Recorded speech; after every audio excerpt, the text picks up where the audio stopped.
Olá, pessoal. Mais um dia começando uma live. Hoje o tema é quais aspectos urbanísticos eu devo priorizar quando eu estou começando um projeto de loteamento. Eu sei que deve ser uma dúvida de muitos de vocês, né? A gente começa a desenvolver um projeto e quando a gente está no começo, né? A gente não está muito habituado a isso ainda. Fica nessa dúvida, né? Por onde começar, o que eu faço primeiro? É uma dúvida assim, muito frequente que eu recebo de vocês. O que fazer primeiro, como começar a dar essa primeira diretriz para o desenho. O papel em branco, assim, às vezes, ele pode ser meio assustador às vezes, né? Porque, nossa, o que eu vou fazer agora?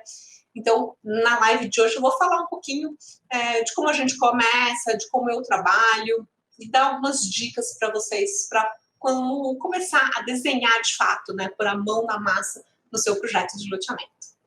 E para quem ainda não me conhece, meu nome é Tatiana Rocha, eu ajudo arquitetos e engenheiros a aprenderem a desenvolver um projeto de loteamento do início ao fim, mesmo que você não tenha nenhuma experiência prévia nessa área.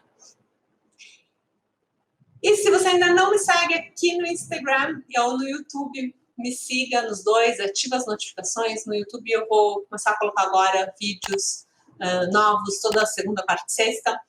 No Instagram eu faço outras publicações, tem post novo todo dia, faço perguntas às vezes nos stories, né? Abro caixinha de perguntas, então me segue também para você, assim a gente pode ter um contato mais próximo pelo Instagram, combinado? Então vamos começar ao tema de hoje. Que aspectos urbanísticos eu devo priorizar para começar a desenvolver um projeto de loteamento? Uma pergunta, na verdade, bem interessante, né? É importante a gente ter algum entendimento do que é importante nessas questões urbanísticas, para não ficar fazendo ali 1000 desenhos, né? Ou fazer um desenho que não tenha nada a ver, que não fique bom, para a gente não desperdiçar muito do nosso tempo, que acaba sendo meio precioso, né? Todo mundo aí tem suas muitas atividades diárias de trabalho, suas atividades pessoais.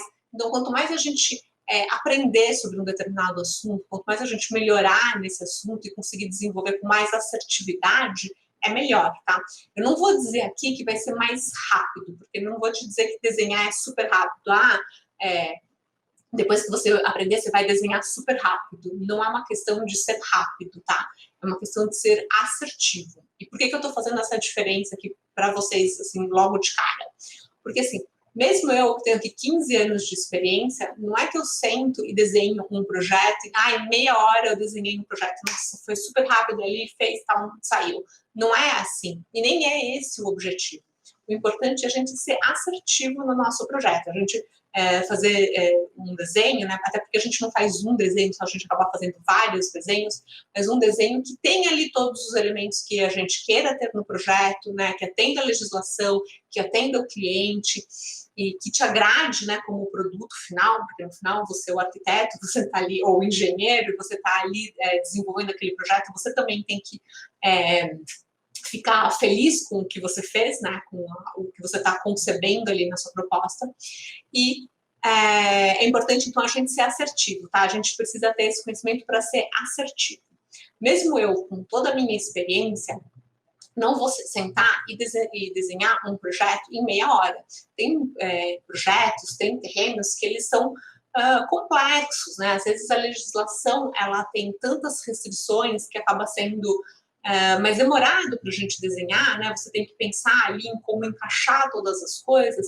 Às vezes o cliente fez vários pedidos e você também tem que se preocupar em como encaixar todas essas informações. A gente tem que aliar tudo isso com o que nós queremos para o projeto, né? Então também isso é um ponto muito importante, porque a gente tem ali a legislação tá dada, a gente tem que seguir.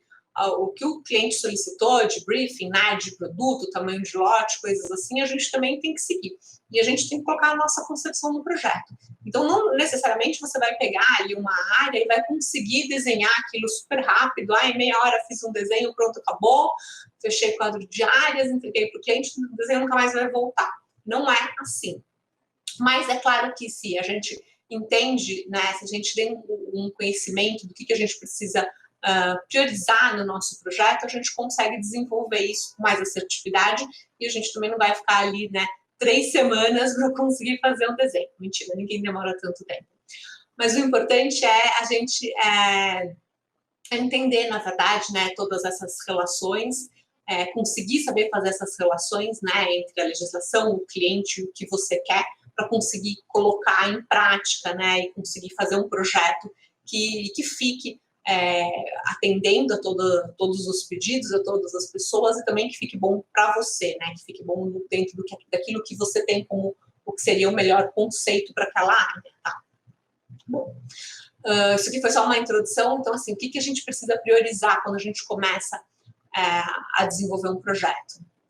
A primeira coisa é olhar para aquela área e entender o terreno, tá? Então, aquele terreno, ele está numa área isolada ou ele já está no meio da cidade? Tem algum contexto ali, né, de loteamentos vizinhos? Tem alguma área vizinha, conecta com alguma outra área? É importante a gente entender isso e entender as ligações disso com o resto do município. Às vezes a gente pega uma área que está ali num lugar, tem uma rua que acessa, não tem nada no entorno, não tem muita coisa. Mas, às vezes, a área ela já está bem inserida na cidade.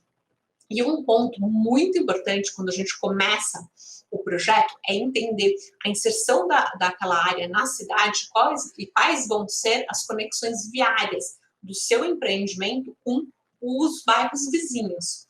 Mesmo que a área não tenha nada no entorno, a gente precisa analisar ali o mapa de diretrizes da prefeitura, né, o mapa de diretrizes do sistema viário, ver o que a prefeitura tem de planejamento, do que ela imagina que aquilo vai acontecer como expansão da cidade, né, e ela colocou ali no plano diretor.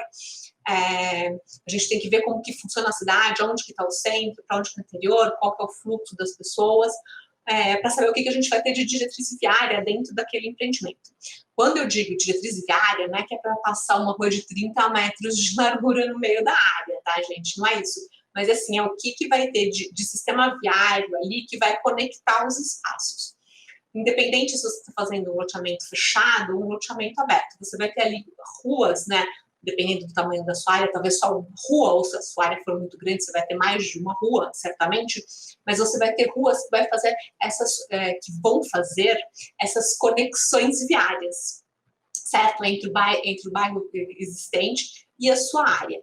E se não tiver nada no entorno, você também tem que, né, planejar aonde vai passar essa rua. Você não sabe, obviamente, não tem nada no entorno, eu não sei aonde vão passar as ruas. Claro, você não consegue prever o futuro e saber o que vai ter nos seus vizinhos, mas você consegue saber assim, daqui até ali, eu sei que esse ponto é importante, né, é um fluxo nesse sentido norte-sul. Então, no sentido norte-sul, você pega e deixa uma rua ali dentro do seu empreendimento. Não vai fazer diferença se está mais para cá ou mais para lá, porque não tem nada em volta, mas você deixa naquele sentido uma rua que vai fazer essa ligação. Quando os outros empreendedores forem lotear em volta, pelo menos no seu terreno, já tem ali uma rua para fazer a conexão viária nesse sentido. Não é no sentido norte-sul da área, é no sentido leste-oeste. Vamos deixar essa linha de diretriz mais ou menos no outro sentido, tá? É importante a gente entender isso, porque a gente está desenvolvendo uma parte de um terreno, né? Você não tem noção e não tem nem noção, nem controle do que vai ser feito nas outras áreas no entorno do seu empreendimento. Mas você tem que deixar possibilidades, né? Você tem que deixar a possibilidade daquilo acontecer quando as outras áreas forem loteadas. Por isso é importante analisar esse entorno do seu terreno. Não é um entorno assim, tipo a cidade inteira, né? Você precisa saber, na verdade, quais são os fluxos da cidade, se está indo, se está voltando, e dentro do seu terreno, como isso vai acontecer. Eventualmente, pode ser que o seu terreno esteja ali incrustado numa área que, tudo em volta é APP, né? É rio, é mata, não tem ninguém que vai passar para o outro lado, ou você está quase numa área de limite de manancial, ou você está num terreno que está no limite da zona rural. Então, você sabe que ali não vai ter muitas conexões, não tem muito para crescer por ali. Acontece, já peguei terrenos assim, principalmente que estavam incrustados na mata. Se aquele terreno está incrustado na mata e não tem o menor sentido fazer um cruzamento, aí tudo bem, você não precisa deixar essa diretriz viária, né? vai ter o acesso ao seu empreendimento, né? Vai ter, você não vai acabar o seu projeto, né? Mas enfim, você deixa ali só um acesso, você não precisa ficar prevendo milhares de acessos, né? Digamos que aqui você tem a sua rua, né? Que vai acessar, vai passar a rua, e aqui no resto do projeto você não precisa prever nada para lá, porque, enfim, sei lá, é tudo mata, manancial, alguma coisa assim, não tem sentido passar. Então, também acontece. Mas é importante vocês analisarem esse contexto, tá bom? E aí, fez essa análise, tá? Eu olhei ali, olhei o mapa da diretriz viária, olhei o Google, usem o Google Earth. Ele é uma ferramenta, assim, fantástica para a gente desenvolver o projeto.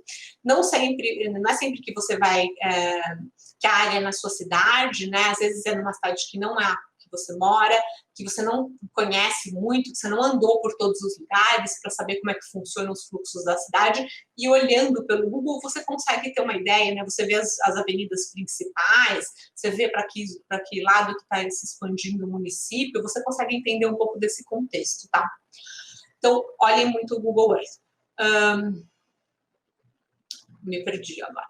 Então, olhando o Google, você olhou o Google, olhou a sua área, você vai definir uma diretriz.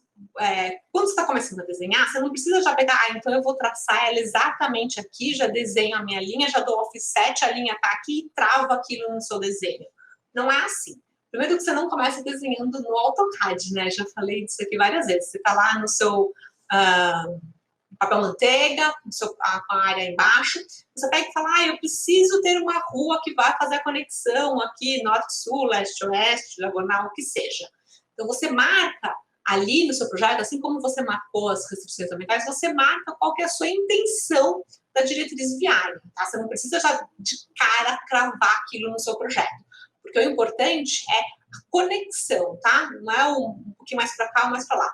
Eventualmente, se no seu projeto já tem ruas no entorno que você precisa conectar, o ponto de entrada e o ponto de saída eles já estão ali pré-determinados. Mas isso não quer dizer que você precisa ligar eles exatamente em linha reta. De repente, ele pode fazer uma curva, de repente, o seu terreno tem uma declividade aqui no meio muito ruim, então assim, você nem consegue ligar.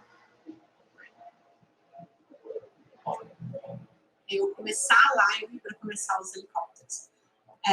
De repente o seu terreno tem muita declividade, então você não consegue ligar de um ponto ao outro em linha reta, você tem que desviar até pela questão da declividade, né? Então não tem essa necessidade de ser exatamente em linha reta, você precisa manter as conexões, tá? Por isso que é uma coisa que a gente marca ali no nosso papel, mas que a gente não precisa seguir assim à risca, tá? É uma coisa que você está marcando que é importante e que conforme o projeto for se desenvolvendo, aquilo tem que ser respeitado, né? Mas mais para lá, mais para cá, um pouco mais reto, um pouco mais curvo, do jeito que ficar. Então, a primeira questão é essa. A segunda questão é ver essas restrições ambientais que existem no terreno. Então, a sua área já tem mata, já tem APP, brejo, sei lá o que tem nessa área. Dá uma analisada. Eu gosto de fazer uma conta, né? Eu preparo a base do projeto, eu preparo uma base que eu chamo de mapa de restrições, ali já indicando todas as restrições e imprimo aquilo para depois desenhar em cima. E ali eu calculo quantos por cento aquilo representa da gleba. Então, já tem APP na minha área. Quantos por cento de APP tem na minha área? Trabalho muito aqui em São Paulo. Aqui em São Paulo a gente precisa de 20% de área permeável, tá? Área verde e sistema de lazer. Então, quanto que eu tenho ali de APP? Essa APP ela já está me dando os 20% que eu preciso, ou ela só tem 10%, ou ela tem 30%? Quanto que isso está me dando? Antes de começar a desenhar, tá? Por quê? Eu tenho uma noção, ela tem 10% ali, eu sei que eu preciso colocar mais 10%. Não, tem 20%, ou tem 30%, ou seja, eu sei que já tem muita área, eu não preciso doar mais.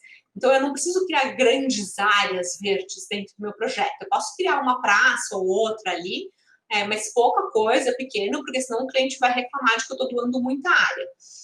Então, esse entendimento que você precisa ter antes de começar a desenhar, ele vai te ajudar também a setorizar o seu desenho, né? Então, eu já tenho 30% de área de APP, já de mata, não tem mais por que eu criar mais área verde, sistema de lazer no meio. Então tá, que eu vou fazer com essa área verde? Como é que eu posso meio que trazê-la para dentro do meu empreendimento? Será que eu consigo fazer um desenho em que todas as minhas ruas meio que terminem olhando para essa área verde, já que eu não vou poder, já que eu não vou poder não, mas assim, não tem mais tanto sentido eu ter praças no meio do projeto? Será que eu consigo fazer com que todo mundo olhe para essa área verde, né? Como que eu posso tirar proveito disso? Será que eu passo uma rua no entorno dessa área verde para meio que virar uma via parque, todo mundo podendo circular por ali, né? Será que todo esse terreno, será que meu terreno é muito grande? Eu vou ter, sei lá, pessoas que vão estar a 1 quilômetro de distância dessa área verde? É ruim, fica longe. Ou não, meu terreno é menor, tá? Sei lá, todo mundo tá até os 500 metros caminhável, então dá para aproveitar aquela área verde. Entenda essa relação das áreas verdes, né?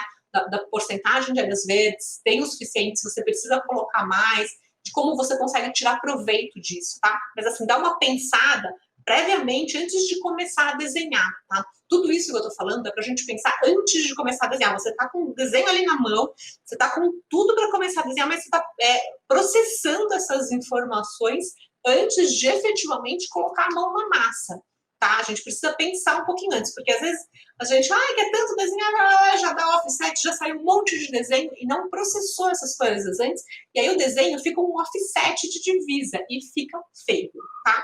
Vocês não estão aqui seguindo meu canal, me assistindo para fazer isso. Vocês querem fazer projetos melhores e mais bonitos, não é? Então, vamos pensar nessas informações antes. Eu tenho 10% de área verde, eu posso ter mais. Bom, então se vamos supor, essa área verde está concentrada num canto, então eu vou colocar outra área verde, outro sistema de lazer no outro canto, para dar uma equalizada. Então, planeja sobre isso. O meu terreno, isso às vezes acontece. O meu terreno não tem nada de mata, né? Putz, não tem nenhuma mata, não tem nada. Vocês têm terreno que mal tem árvore. O que eu vou fazer? Eu vou ter que criar tudo. Legal, posso criar. Você tem uma facilidade, né? Mas às vezes o que parece uma facilidade, às vezes até fica um pouco mais difícil.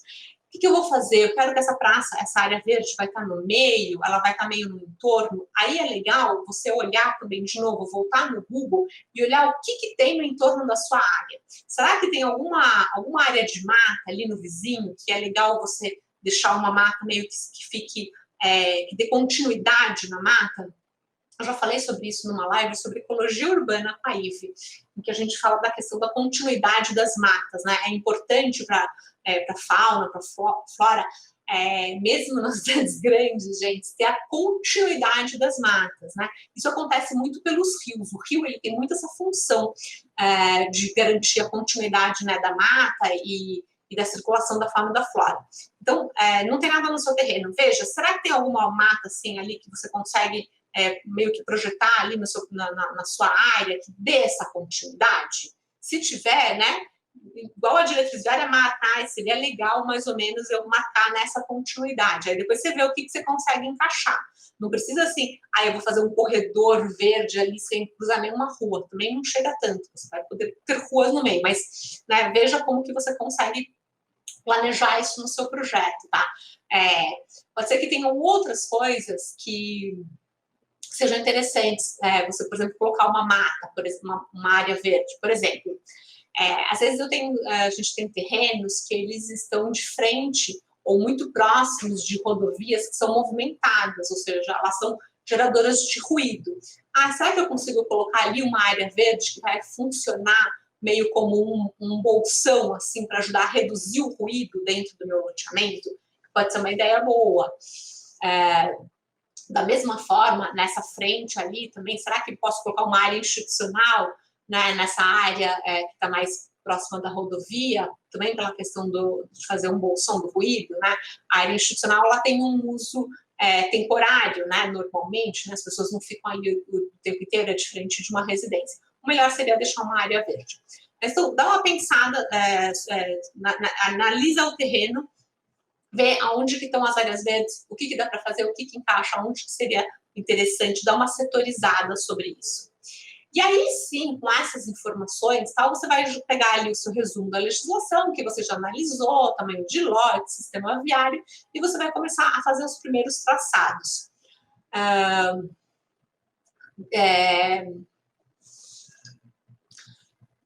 Dois pontos a observar na questão do traçado do sistema viário, tá?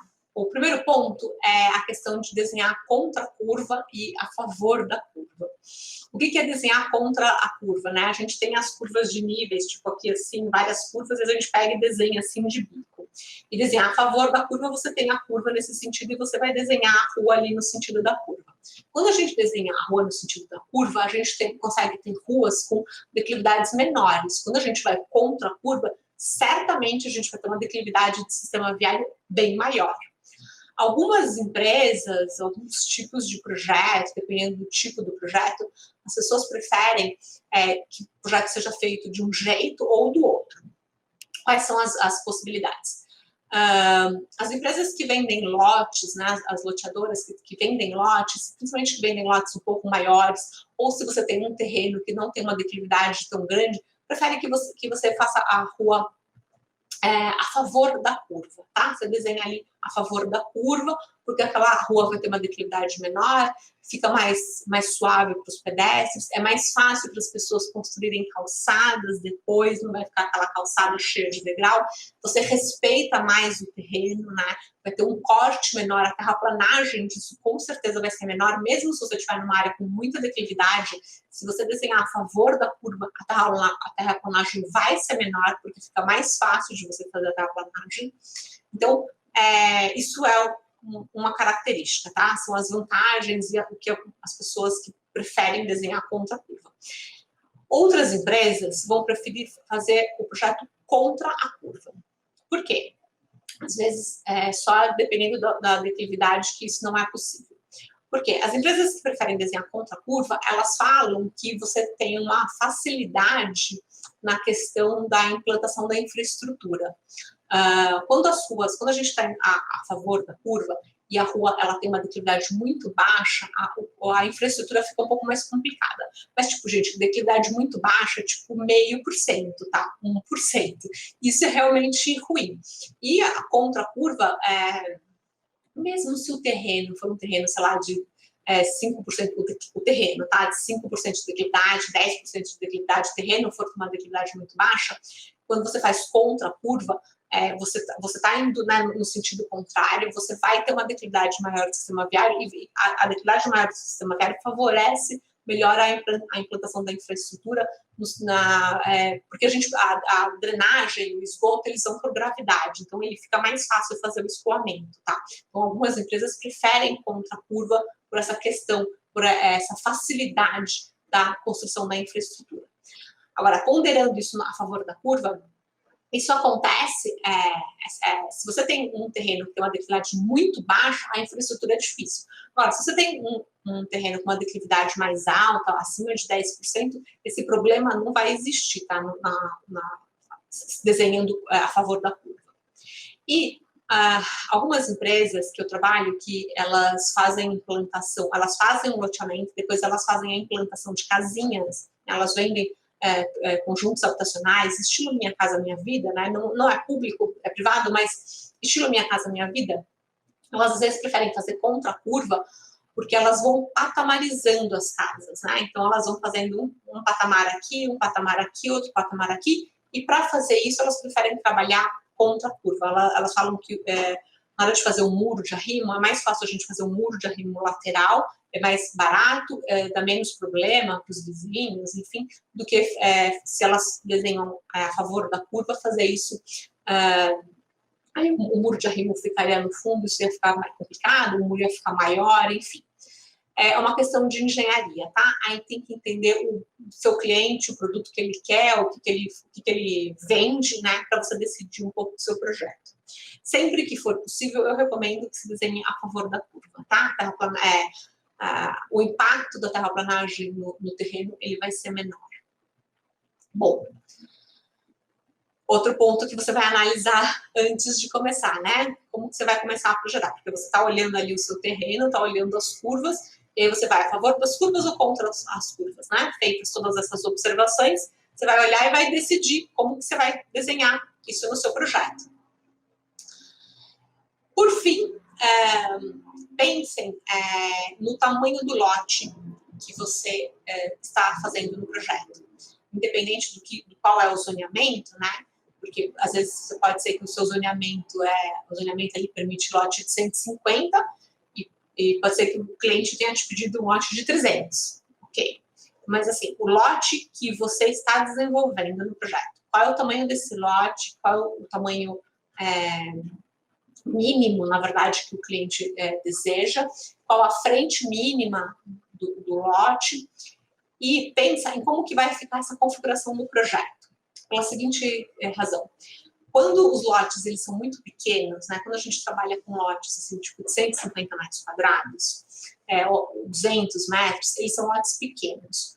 A melhor saída é a gente trabalhar com lotes regulares, tá? Lotes regulares, eu quero dizer retangulares também, regulares e retangulares, que eles vão ter a frente e o fundo, a frente e a lateral, tá?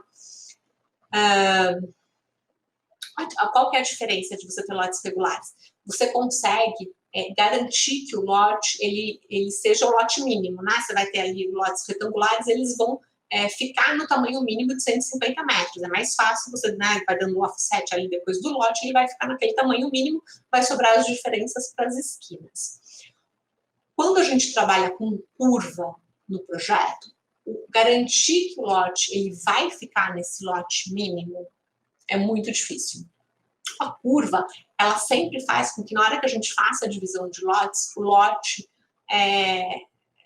aumente, ele fique maior do que o lote, o lote mínimo.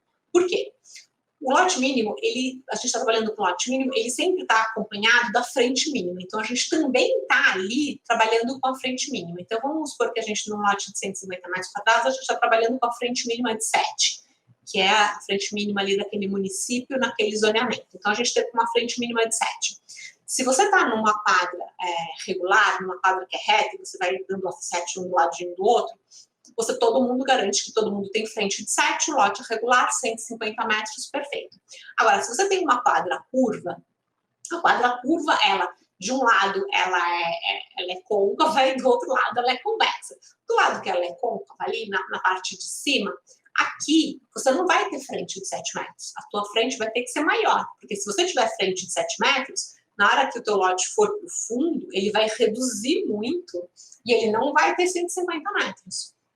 Então, a sua frente vai ter que ser bem maior para na hora que for para trás, o seu lote, a área total dele chegue nos 150 metros. Só que você não consegue garantir ali o mínimo de 150 metros, né? Porque ele tem curva, então ele acaba ficando maior, tá? E na parte convexa, vai ser o contrário. Aqui, a tua frente de 7 metros, ela vai ser uma frente que vai ser, talvez, muito grande, mas você não vai poder fazer uma frente menor, porque a frente mínima ela é de 7 metros. Por quê? Porque a frente, você vai marcar ali a frente e depois aquilo vai abrir para o fundo. Então, a frente tem 7, mas com certeza aquilo está abrindo no fundo e aquilo vai ficar maior. Então, aquele lote vai passar de 150 metros. Só que você não vai poder reduzir a frente, porque ela está na frente mínima do município. Então, é mais difícil da gente garantir, da gente manter ali o lote mínimo, tá? E quando o empreendedor te fez aquela proposta, eu quero trabalhar no lote mínimo, tá? Ele geralmente quer o lote mínimo mesmo, né? Ele não quer lotes muito maiores. Então, tem que ponderar isso, tá bom? Na hora de fazer o seu projeto. E quando a gente tem lotes, que você está trabalhando com lotes maiores, lotes de 300, 400, 500 metros quadrados, assim, é muito mais fácil. Geralmente você tem um lote de 500 metros quadrados, ele é um lote grande e a prefeitura ali, né, a frente vai ser o quê? Uns 10 metros, a frente mínima, 12 metros. Às vezes, talvez até a frente seja de 7 metros mesmo, né? E é permitido lote de 500. Então, você consegue trabalhar melhor, porque ele já é um lote maior. A frente, ela com certeza, a frente mínima, ela é com certeza menor do que o que vai precisar mesmo para dar um lote de 500 metros. Então, mesmo se ele estiver na curva, você consegue chegar mais próximo do valor mínimo ali, do tamanho do lote que você quer trabalhar, tá? Então, isso afeta um pouco no tamanho do lote final que você vai ter no seu projeto, ok?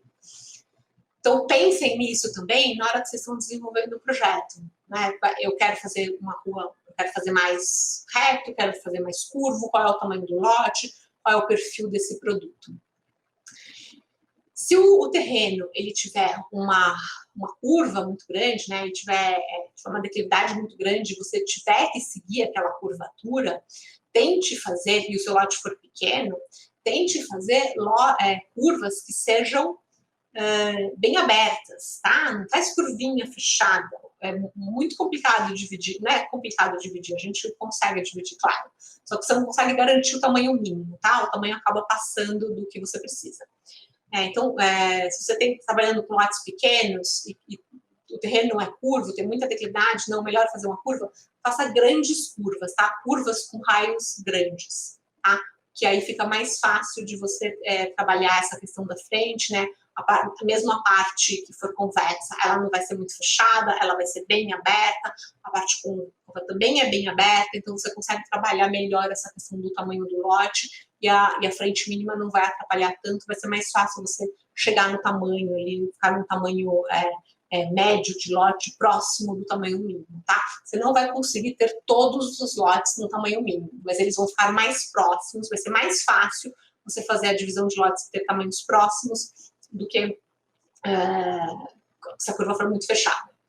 Ah, mas se eu dividir no AutoCAD Civil, eu posso pôr lá que eu quero tudo com 150 metros e vai sair tudo. Vai sair tudo. Mas será que eles estão regulares? Será que eles estão respeitando a frente? Será que eles estão com perpendicular, né? Você tem o lote à frente, o fundo. Será que a linha está perpendicular? Tem um monte de coisa ali que acaba saindo, não saindo muito correto, sabe? Tem um monte de lote que ele sai assim, aqui tá reto, aqui tá mais assim, aí a outra curva faz assim. E tomem cuidado com essa divisão de lotes que fica assim, cada uma de um jeito, porque fica muito difícil das pessoas ficarem fazendo essas paredes tortas. É ruim para construir a parede, né, o limite do terreno, e ruim para construir a casa, tá? Bom, então, contemplando tudo isso, sistema viário, o que tem de diretrizes no entorno? Área verde, tenho ou não tenho? Como é que eu consigo tirar proveito disso? Meu cliente, vou lá desenhar a favor da curva, contra a curva. Qual que é o tamanho do meu lote? Eu vou fazer um traçado mais linear ou vou fazer um traçado curvo? Isso tudo são aspectos iniciais que você precisa observar para começar a desenhar o seu projeto. Então, são coisas que você vai levar em consideração. Você vai olhar o seu terreno e vai considerar isso na hora de começar a fazer o seu projeto. Esses são os pontos principais para você priorizar no início da concepção do projeto. E partindo disso, você vai fazer ali um traçado e, né, tenha liberdade para fazer quantas versões de projeto você achar necessário, tá? Não fica ali querendo acertar o projeto na primeira, porque a gente não consegue. Então, faça ali um traçado, veja, consegui colocar todas as coisas que eu queria, esse daqui ficou bom, mas toda a área verde ficou no fundo, não ficou legal, então como é que eu consigo dividir? Será que eu consigo desenhar de novo? Coloca outro papel em cima, refaz o seu desenho, vai mexendo, né, vai ajustando isso antes de passar para o computador e fechar um quadro de áreas e ter uma versão definitiva do projeto. Você precisa também pensar em quais são as prioridades que você tem para o projeto. Então, a gente já viu ali as prioridades que a gente tem que dar pela diretriz, pelo sistema viário, pela área verde, pelo que o cliente precisa. Agora, o que você quer na concepção do seu projeto? Você quer fazer um projeto que seja tudo igual, um monte de rua igual e deixar a área verde toda no canto? Você quer dividir aquela área verde? Você quer dividir em duas partes, em várias partes? O que você acha mais bacana? O que o seu cliente acha mais bacana? Como que é na sua cidade, né? Então, eu vou fazer um grande concentrado de área verde, ou eu vou fazer uma divisão, ou eu posso ir colocando isso em várias bracinhas pequenas espalhadas pelo projeto. Tudo isso depende um pouco também, gente, do que vem na legislação municipal, tá? Tem prefeituras que preferem que a gente doe, por exemplo, área verde área institucional o máximo concentrada possível. E tem prefeituras que aceitam que a gente faça isso picado. Porque tem prefeitura que vai falar, mas se fica lá um monte de área verde picado, vai me dar um trabalhão para cuidar, eu prefiro tudo num lugar só. E tem outras que vão, não, legal, tá picado aqui, fica um pouco ali, atende todo mundo. Então isso também é uma concepção que é uma coisa que vem da gente, mas que também às vezes depende do que a prefeitura vai aceitar ou não, tá? Isso nem sempre está na legislação. Mas às vezes a gente faz o projeto, manda para a prefeitura, e na hora que vem as diretrizes urbanísticas, vem ali alguma observação sobre isso ou não, tá? Então, o que mais que nós temos que priorizar na hora de desenvolver o projeto? Eu acho que esses são os principais pontos. Eu gosto de, na hora que eu estou desenhando o projeto, na hora que eu vou traçando o sistema viário, eu vou pensando sempre na circulação das pessoas. Então, as pessoas vão circular por aqui, elas estão chegando de casa, elas estão chegando da rua, será que elas vão vir por aqui, vão vir por ali, o que é mais fácil, qual é o fluxo, né, de onde as pessoas vêm, né, na cidade, de onde que elas estão vindo, o que é mais fácil. Não necessariamente todas as ruas precisam ser super abertas para ter uma circulação super fácil. Às vezes é legal você ter de repente criar lugares assim mais isolados, né? Aqui tem a rua principal de fluxo, vou colocar aqui uns lotes de uso misto aqui, uns lotes comerciais, porque vai ter uma maior movimentação, né? Uma rua de uma travessia, uma rua coletora ali, que vai ligar os bairros, então é uma rua que vai ser mais larga um pouco, vai ter o lote de uso misto, o lote comercial, aí depois vai entrar na parte residencial do bairro, aí a rua pode ser mais estreita, aí é uma rua que não há um espaço que não precisa ter tantas conexões, ele pode ser um pouco mais protegido, assim, né, para não ter tanta circulação de gente, fica um pouco mais protegido, fica mais agradável para os moradores. Você vai pensando a cara que você quer dar para o empreendimento e vai desenhando ali hipóteses em cima das suas ideias, tá bom? Faça várias hipóteses, depois veja o que ficou melhor. Se tiver que fazer um bem bolado de todas elas, faça um bem bolado de todas elas. Na hora que você começar a traçar, aí sim vão entrar outras restrições, né? A gente está fazendo ali o desenvolvimento do projeto e aí sim vai importar a questão da divisa da gleba, deu offset sobre uma praça aqui, mas não é isso, assim, faça essa concepção para você dar a diretriz para o projeto, tá? E aí sim você vai achar a forma de chegar como aproveitar o seu terreno. O que eu quero dizer? Se você pega um terreno e você começa a dar o offset, ele vai ficar o que sobrou. É diferente de você definir aonde que você quer cada coisa. Eu quero área verde aqui, eu quero área institucional aqui, eu quero uma rua aqui, mais ou menos. E aí você vai fazendo o traçado e você vai ajustando isso para encaixar no seu projeto, tá? São duas formas completamente diferentes de desenhar, combinado? Bom, gente, acho que era isso que eu tinha para falar para vocês hoje. Se alguém quiser fazer alguma pergunta, estou à disposição. Se não, vamos encerrar por aqui e a gente se encontra na próxima live. De novo, se inscrevam no meu Instagram, me sigam lá no Instagram, lá a gente pode ter um contato mais próximo, diário. Se inscrevam no canal no YouTube para receber as notificações de quando tiver vídeo. Estou fazendo as lives agora pelo Instagram e pelo YouTube, assim, quem preferir um ou outro, tanto faz. Compartilhem esse conhecimento, tá? Compartilhem o vídeo, me ajudem aqui a crescer esse canal. Vamos compartilhar esse conhecimento de urbanismo, de projeto de loteamento, uma maior quantidade de arquitetos e engenheiros que a gente conhecer, vamos tornar o nosso mercado mais colaborativo, vamos criar cidades e bairros melhores e mais bonitos, combinado? Conto com a ajuda de vocês. Então é isso, gente. Até a próxima. Tchau, tchau.